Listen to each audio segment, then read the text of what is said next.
ഞാൻ ഓർക്കുന്നുണ്ട്, ഞങ്ങളുടെ നാടിൻ്റെ അന്തരീക്ഷത്തിൽ പലപ്പോഴും മറക്കാൻ കഴിയാത്ത നിരവധി സംഭവങ്ങളുണ്ട്. കർത്താവിന് സ്തോത്രം. ഒരിക്കൽ ഒരു മാതാവ് എന്നോട് പറഞ്ഞ വാക്കുകൾ ഓർക്കുന്നു. കുഞ്ഞേ, എൻ്റെ മോൻ പരമാർത്ഥിയായിരുന്നു, അവൻ നിഷ്കളങ്കനാണ് മോനെ, എന്നാൽ വിവാഹം കഴിപ്പിക്കുന്നത് വരെ എൻ്റെ കുഞ്ഞെനിക്കൊരാശ്വാസമായിരുന്നു. ആ കണ്ണുകൾ നിറഞ്ഞൊഴുകുകയാണ്. ഇതിനിടയിൽ അമ്മച്ചി പറഞ്ഞു, ഈ കഴിഞ്ഞ ദിവസം അവൾ എന്തോ പറഞ്ഞതനുസരിച്ച് ചാടിക്കയറി എൻ്റെ സ്റ്റെയർ കേസ് മുകളിലേക്ക് കയറി വന്നിട്ട് എൻ്റെ കുഞ്ഞെൻ്റെ കഴുത്തിന് കയറി പിടിച്ചു.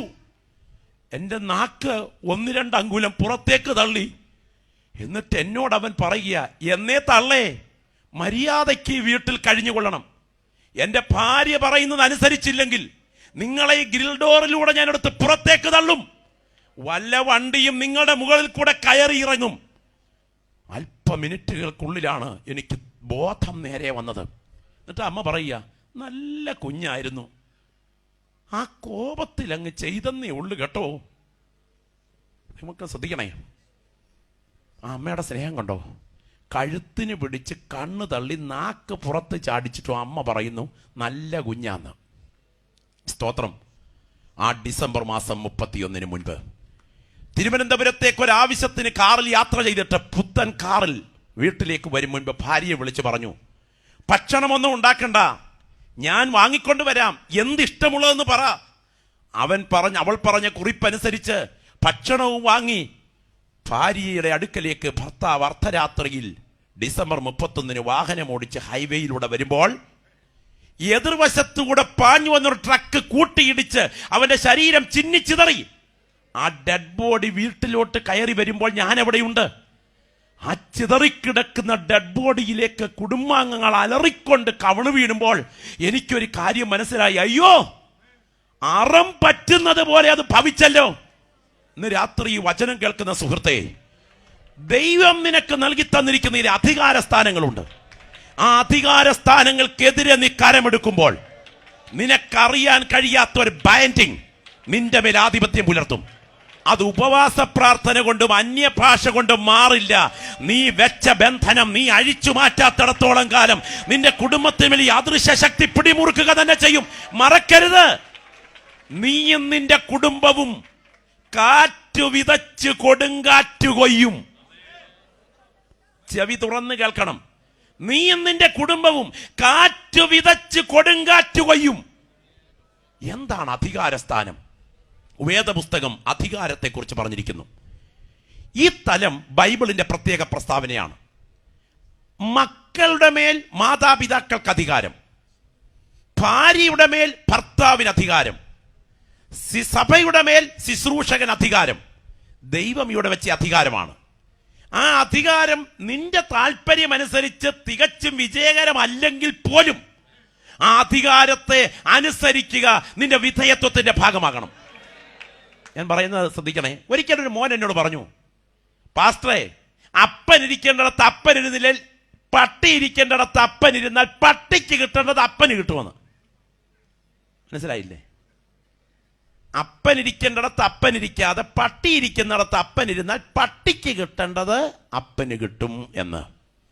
ഇന്ന് രാത്രി ഓർക്ക്, നിന്റെ ജീവിതത്തിൽ ഉയരുന്ന ചില വിഷയങ്ങൾ ധിക്കാരപരമായ ക്ഷിപ്രകോപത്തിന്റെ ഭാഗമാണെങ്കിലും അത് നിനക്ക് വിധി വരുത്തുമെന്ന വസ്തുത മറക്കരുത്. ഒരിക്കലും ഓർക്കുന്നു. കർത്താവിന് സ്തോത്രം. ഒരു അമ്മ വീട്ടിൽ ക്ഷിപ്രകോപത്തോടെ പൊട്ടിത്തെറിക്കുകയാണ്. അവരുടെ സ്വഭാവത്തിന്റെ ഭാഗമാണിത്. ഞാൻ പറഞ്ഞു വന്നതിന്റെ സാരം, ആ സഹോദരി പൊട്ടിത്തെറിച്ച് മകനോട് പറയുക, ആ എന്തിനു കൊള്ളാമടാ, വെട്ടി അറത്താൻ 4 പേരയ്ക്കുണ്ടല്ലോടാ, ഇങ്ങനെ തിന്ന് വീർത്ത് വരട്ടെ, എത്ര നാൾ നിന്നെ ഞാൻ സഹിക്കും. ഓ, ഒരു ശാപം. എന്തിനേറെ, അന്ന് വൈകിട്ട് അവൻ ഉറങ്ങാൻ പോയി. രാവിലെ അമ്മച്ചി മോനെ മോനെ മോനെ എന്ന് പറഞ്ഞ് വീടിന്റെ പിൻഭാഗത്തേക്ക് തിരക്കി ചെന്നപ്പോ, കാണാഞ്ഞതുകൊണ്ട്, മുറിക്കകത്ത് കാണാഞ്ഞതുകൊണ്ട് വീടിന്റെ പിൻഭാഗത്തേക്ക് ഇറങ്ങിച്ചെന്നപ്പോ തേക്കുമരത്തിൽ 12 വയസ്സുകാരൻ കെട്ടി ഞാന്ന് കിടക്കുക. സ്തോത്രം. ആ സഹോദരിയുടെ സമനില തെറ്റി സമചിത്തത തകർന്ന് മോഹാത്സ്യപ്പെട്ട് തറയിലേക്ക് വീണു. ആവോളം കരഞ്ഞു. കരയുന്നതിനിടയിൽ സുബോധം വന്നപ്പോൾ കണ്ണു തുറന്ന് നോക്കിയ സമയം തൊട്ട് മുൻപിൽ ഒരു കല്ലിന്റെ പുറത്ത് ഒരു പേപ്പർ വെച്ചിട്ട് ആ പേപ്പറിന്റെ പുറത്ത് ഒരു കല്ല് വെച്ചിരിക്കുന്നു. ആ പേപ്പർ എടുത്ത് വായിച്ചപ്പോൾ എഴുതിയിരിക്കുകയാ, അമ്മ പറഞ്ഞില്ലേ വെട്ടി അറുത്താൽ 4 പെരയ്ക്കുണ്ടെന്ന്, ദേണ്ട കിടക്കുന്നു അറുത്ത് മുറിച്ച് പണതോ. അടുത്ത പ്രയോഗം, ഒരിക്കലെങ്കിലും അമ്മ സമാധാനത്തോടെ വീട്ടിൽ സംസാരിക്കാറുണ്ടോ? പപ്പായിക്കും എനിക്കും കുഞ്ഞുങ്ങൾക്കും ആർക്കെങ്കിലും സമാധാനം കൊടുത്തിട്ടുണ്ടോ? എപ്പോഴും പൊട്ടിത്തെറിയല്ലേ ഉള്ളു, പൊട്ടിത്തെറി. ഇന്ന് രാത്രി ഈ വചനം കേൾക്കുന്ന സഹോദരങ്ങളെ, ദൈവം നിനക്ക് തന്നിരിക്കുന്ന അധികാരസ്ഥാനം, മാതാപിതാക്കൾക്ക് മക്കളുടെ മേൽ ഉള്ള അധികാരം, സ്തോത്രം, ഭർത്താവിന് ഭാര്യയുടെ മേൽ ഉള്ള അധികാരം. ഇന്ന് രാത്രി ഞാൻ ചോദിക്കട്ടെ, ആ അധികാര സ്ഥാനത്തോടുള്ള നിന്റെ വിധേയത്വമില്ലായ്മയുടെ മുൻപിൽ നിന്റെ കുടുംബം വരുത്തി വയ്ക്കുന്ന ദുരന്തങ്ങളുടെ മേൽ ഇന്ന് രാത്രി പ്രാർത്ഥിച്ച് ജയമെടുക്കാൻ എത്ര പേർ തയ്യാറാകും?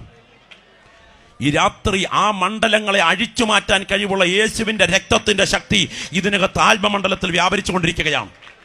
ഞാൻ ഓർക്കുന്നുണ്ട്, കർത്താവിന് സ്തോത്രം, ഒരിക്കൽ ഒരു ശവം വീട്ടിലോട്ട് കയറി വരികയാണ്. ആ പ്രത്യേക സമയം ഞങ്ങളിൽ നിരവധി ആളുകൾ അവിടെയുണ്ട്. പിറ്റേ ദിവസം ഒരു ഔദ്യോഗിക സ്ഥാനക്കയറ്റം കിട്ടേണ്ട ഏക മകൻ, വീട്ടിലെ ഏക മകൻ, ഡെഡ് ബോഡി ചിതറിത്തെറിച്ചാണ് വീട്ടിലോട്ട് കയറി വരുന്നത്.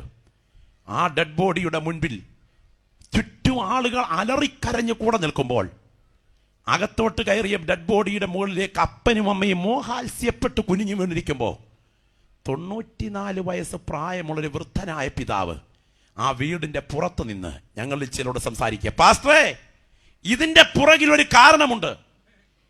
ഈ കരഞ്ഞുകൊണ്ട് മുകളിലേക്ക് വീണ് കിടക്കുന്ന ആ മകന്റെ അപ്പന്റെ സ്നേഹിതനാണ് ഞാൻ. ഈ മരിച്ച കൊച്ചന്റെ വല്യപ്പന്റെ സ്നേഹിതനാണ് ഞാൻ.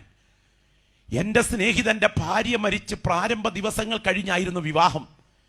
പുത്തൻ മരുമകൾ വീട്ടിൽ കയറി വന്നപ്പോൾ മരുമകൾ പറഞ്ഞു അപ്പച്ചനോട്, അപ്പച്ച, ഞങ്ങൾ അപ്പച്ചനെ പൊന്നുപോലെ നോക്കിക്കൊള്ളാം. പണിക്കാരെ കിട്ടാത്ത ഈ കാലത്ത് ഈ കൃഷിഭൂമി സംരക്ഷിച്ചുകൊണ്ട് നമ്മൾ എത്ര നാൾ കഴിയും? നമുക്ക് മാന്യമായി കുറച്ച് വിറ്റിട്ട് പണം ബാങ്കിലിട്ട് ബാക്കി കൊണ്ട് പട്ടണത്തിലൊരു വീടും ക്രമീകരണങ്ങളും വാങ്ങിച്ച് സമാധാനമായി കഴിയാം. സാധുവായ അപ്പച്ചൻ മകന്റെയും മരുമകളുടെയും ചക്കരവാക്കിൽ മനം മയങ്ങി എഴുതി കൊടുത്തു. ക്രമീകരണങ്ങളെല്ലാം കഴിഞ്ഞു. പുത്തൻ വസ്തു വാങ്ങിയപ്പോൾ വിദഗ്ധനായ മകൻ സ്വന്തം പേരിൽ മാത്രം, മകന്റെ പേരിൽ മാത്രം ആധാരം ചമച്ചു. എന്തിനേറെ, കാച്ചി എണ്ണയുടെ മണവും ഇരിക്കുന്നിടത്ത് മൂത്രം ഒഴിക്കലും കാലക്രമത്തിൽ തുടങ്ങിയപ്പോൾ മകന് കോപവും തുടങ്ങി. ഇപ്പൊ വീട്ടിലോട്ട് വന്നു കയറിയാൽ ഓട്ടം തുള്ളൽ തുടങ്ങും, ഓട്ടം തുള്ളൽ. എന്തിനേറെ, അന്നൊരിക്കൽ വീട്ടിലോട്ട് മകൻ കയറി വന്നതും ഭാര്യ എന്തോ പറഞ്ഞതിന്റെ പേരിൽ ഒരു ചാട്ടുളി പോലെ മുറിക്കകത്തോട്ട് ചെന്ന് കട്ടിൽ ക്രാസിയിൽ പിടിച്ചുകൊണ്ട് വിറച്ചുകൊണ്ടിരുന്ന അപ്പച്ചന് നേരെ വിരൽ ചൂണ്ടി പറഞ്ഞു, ഹ, കാലന് പോലും വേണ്ടല്ലോ. 90 വയസ്സ് കഴിഞ്ഞ വൃദ്ധനായ മനുഷ്യൻ ചോദിച്ചു, എന്താ മോനെ നീ പറഞ്ഞേ? എന്നെ കാലിന് വേണ്ടാന്നോ? ഇല്ലടാ, ഇനി ഒരു നേരം ഞാൻ നിന്റെ കൂടെ കഴിയില്ല, ഞാൻ ഇറങ്ങാൻ പോവുക ഇവിടുന്ന്. ആ പിതാവ് വൃദ്ധനാണെങ്കിലും ആർജവം ഒട്ടും കുറയാത്ത ആ പിതാവ് പുറത്തോട്ടെന്നിറങ്ങി സ്റ്റെപ്പിന്റെ അവിടോട്ട് നിന്നോട് പറഞ്ഞടാ, ഇന്ന് വൈകിട്ട് എനിക്ക് എവിടെങ്കിലും ഒന്ന് കിടക്കണം, വാ കിടക്കാൻ വല്ലതും തന്നേര്. അകത്തോട്ട് കയറി ഒരു കാലി അരിച്ചാക്കെടുത്ത് കയ്യിൽ കൊടുത്തിട്ട് പറഞ്ഞു, വേണ്ടേ കൊണ്ടക്കടാ. ഇതും പിടിച്ചുകൊണ്ട് ആ വൃദ്ധനായ പിതാവ് രാത്രിയിൽ 11 മണിക്ക് ഇറങ്ങുമ്പോൾ പുറകോട്ട് നോക്കിയപ്പോൾ 2.5 വയസ്സ് പ്രായമുള്ള പിഞ്ചു കുഞ്ഞ് വീട്ടിൽ തുള്ളിക്കളിക്കുക. ഈ മകന്റെ ഏക മകൻ. ആ കവിൾത്തടങ്ങൾ നനയുമ്പോൾ ആ അപ്പൻ തിരിഞ്ഞുകൊണ്ട് പറഞ്ഞു, മോനെ, ഈ കുഞ്ഞിനെ കൊണ്ട് നീ അനുഭവിക്കത്തില്ലെന്നോർക്കണം. വർഷങ്ങളോടി അധികാരത്തിന്റെ സ്ഥാനക്കയറ്റത്തിന്റെ തൊട്ട് തലേ ദിവസം ചിതറിത്തെറിച്ച ഈ ബോഡി വീട്ടിലോട്ട് കയറി വരുമ്പോ 94 വയസ്സുകാരൻ പഴയ വൃദ്ധൻ പറയുന്നു, ഇതിന്റെ പുറകിൽ ഒരു കാരണമുണ്ട്. നിനക്ക് മനസ്സിലാക്കാൻ കഴിയാത്ത ചിലത് നിന്റെ ഭവനത്തിന്റെ പുറകിൽ ഇന്ന് രാത്രി ബന്ധനം സൃഷ്ടിച്ചിരിക്കേ. നിന്റെ വീട്ടിൽ ഉയരുന്ന ശാപവാക്കുകളുടെ പുറകിൽ അവസരം കാത്തു നിൽക്കുന്ന അദൃശ്യ ശക്തികളുടെ മേൽ ഇന്ന് രാത്രി ആത്മമണ്ഡലത്തിൽ എനിക്കൊന്ന് ജയമെടുക്കണമെന്ന് പ്രാർത്ഥിക്കുന്ന എത്ര പേര് ഇവിടെയുണ്ട്? അനേക ഭവനങ്ങൾ ശാപത്തിന്റെ പിടിയിലാണ്. അത് മുറിക്കാൻ വിദഗ്ധന്മാരായ ആരെയും ഇവിടെ ആവശ്യമില്ല.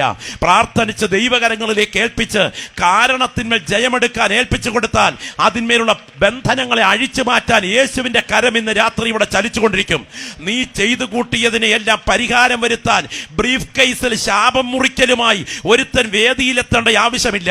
ഇന്ന് രാത്രി അനുതാപത്തിന്റെ കണ്ണുനീർത്തുള്ളികൾ കവിൾത്തടങ്ങളിൽ ഒഴുകുമ്പോൾ കടന്നി എന്ന് കാലിൽ വീണ് ക്ഷമ ചോദിക്കാൻ ഈ രാത്രി തയ്യാറാകുമെങ്കിൽ നിന്റെ കുടുംബത്തെ ബന്ധിച്ചിരിക്കുന്ന ശാപത്തിന്റെ ശക്തികളെ മുറിച്ചു മാറ്റാൻ യേശുവിന്റെ കരം ഇന്ന് രാത്രി ഇവിടെ ചലിച്ചുകൊണ്ടിരിക്കുന്നു. ഞാൻ ഇന്ന് രാത്രി ആത്മാവിൽ കാണുന്നു ഇതിന്റെ പുറകിൽ ദൈവത്തിന്റെ കരം ഉയരുകയാണ്. Glory, hallelujah. എവിടെ ദൈവവ്യവസ്ഥയുടെ ലംഘനം ഉയരുമോ അവിടെ ശിക്ഷാവിധിയുടെ ശക്തി വ്യാപരിക്കും. ഒരിക്കൽ കൂടെ ഞാൻ വിളിച്ചു പറയട്ടെ, എവിടെ ദൈവവ്യവസ്ഥയുടെ ലംഘനം ഉയരുമോ അവിടെ ശിക്ഷാവിധിയുടെ ശക്തി വ്യാപരിക്കും. ഇന്ന് രാത്രി വിടുതലിന് വേണ്ടി കൊതിക്കുന്നെങ്കിൽ പ്രാർത്ഥിച്ച ദൈവകരങ്ങളിൽ കൈമാറ്. എന്റെ നാഥന്റെ കരം ഇന്ന് രാത്രി നിനക്ക് വേണ്ടി ചലിച്ചുകൊണ്ടിരിക്കുന്ന രാത്രിയാ.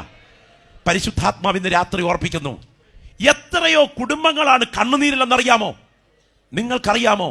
ദൈവത്തിന് സ്തോത്രം. കഴിഞ്ഞ ദിവസം ഒരു പ്രിയ സഹോദരി പ്രാർത്ഥനാ സംഘത്തിന് അയച്ചൊരു കത്തിൽ ഇങ്ങനെ എഴുതിയിരിക്കുകയാ, പാസ്റ്ററെ,